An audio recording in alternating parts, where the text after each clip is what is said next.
មហាសង្ក្រាន្តឆ្នាំមមីអត្តស័កពុទ្ធសករាជ2570គ្រិស្តសករាជ2026មហាសករាជ1948ចលសករាជ1388សុភមស្តវរៈមង្គលាជយាតិរិក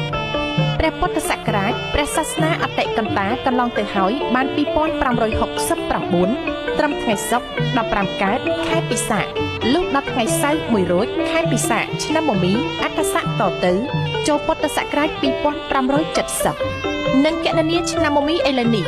សង្ក្រាន្តចូលនៅថ្ងៃអង្គារ12រោចខែចែកត្រូវនៅថ្ងៃទី14ខែមេសាគ្រិស្តសករាជ2026វេលាម៉ោង 10:48 នាទីព្រឹកពេលនោះព្រះអាទិត្យចេញពីមជ្ឈរាសីស្ថិតនៅឯមេសរាសីតាមផ្លូវគោវិថីគឺផ្លូវកណ្ដាល